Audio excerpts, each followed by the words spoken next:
We're catching up with Spider Studios, developers of Mars Warlogs and most recently Bound by Flame.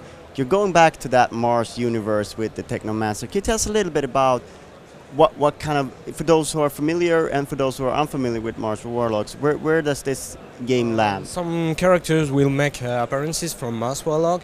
The Technomancer, of course, is still available for the player, but he will now have three styles of combat, which are the staff, the rogue styles, and defense style, protection style with shield and melee weapon. You will also have new type of statistics that improve and open more, give more exploration to the player to develop his character regarding the adventure, not just about the combat. He will have talents such as charisma that he can use in dialogues. He can also repair things or craft better elements with the mechanics talents. He can have science talents. He can lockpick doors, steal from some NPC some keys, or we got talents like that, and we also have attribute points which helps the player to orient the statistic of his character better, and we also can now equip your companion and customize them to fit the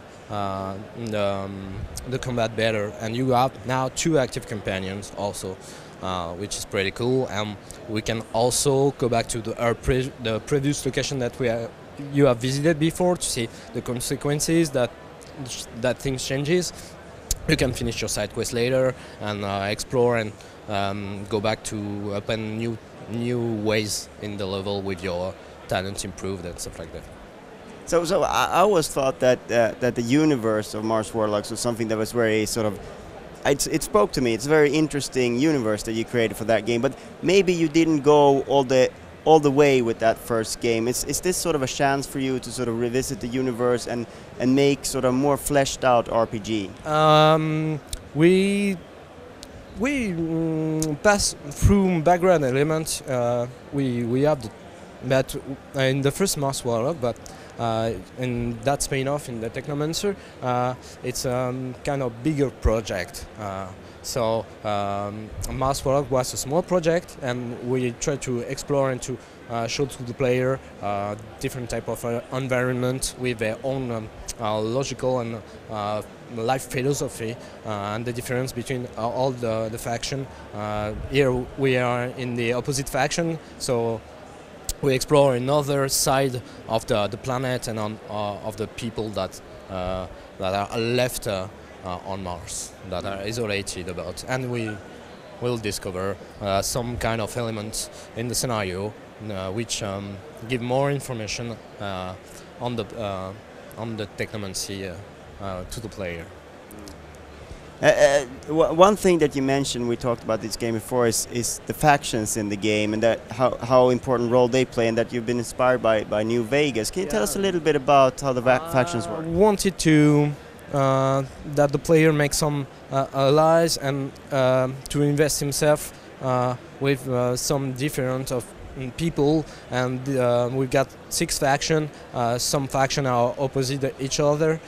Some faction will turn against you during the adventure, and it's it makes it allows the player to make his own surprise and all experience and to see experience different enemies, and it had a good replay value. You can make another adventure with different type of opposition regarding the faction that you are like to or you are enemies or opposite to.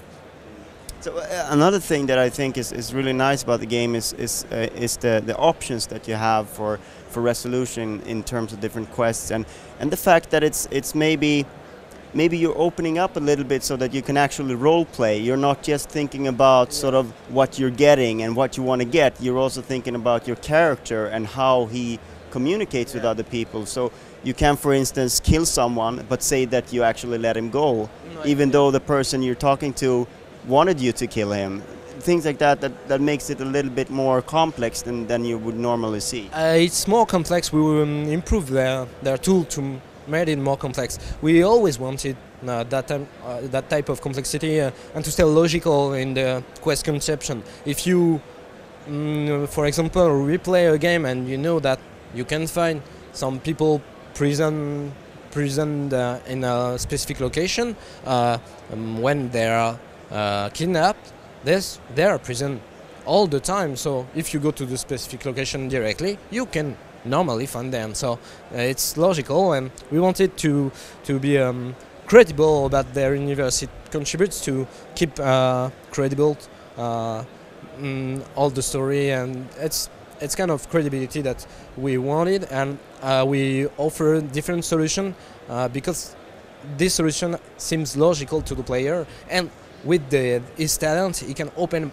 some solution, some additional solution, or close some other solution.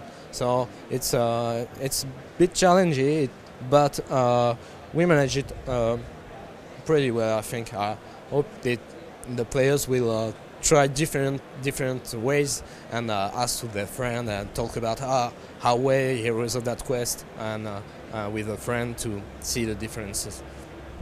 Feels like it's more open world in that respect. It's not an open world. But the solutions can be feel like an open world. Yeah, it can be feel like that, but we still have level. The game is subdivided in chapter, but you can go back.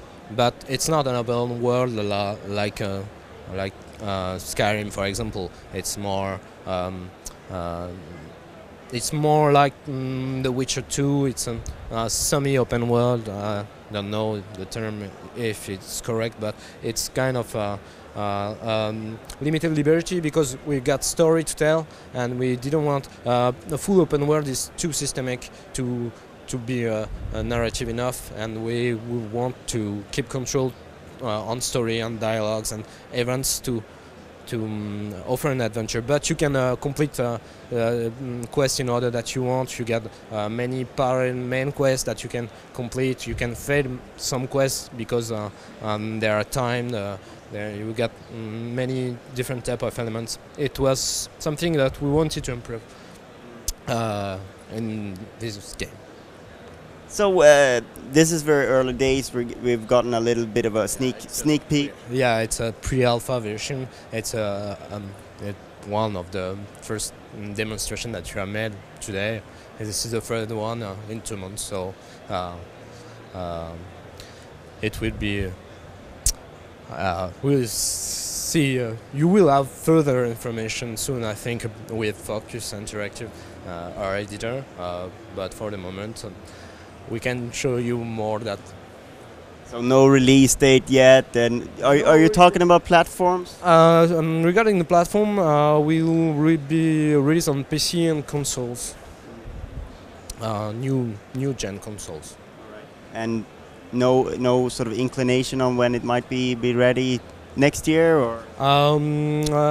I don't know. I don't have this type of information exactly, but Focus Interactive will inform you. You can ask to them maybe the release date or the release year or whatever. But they will give you the information. Thank you so much for your time. Thank you very much.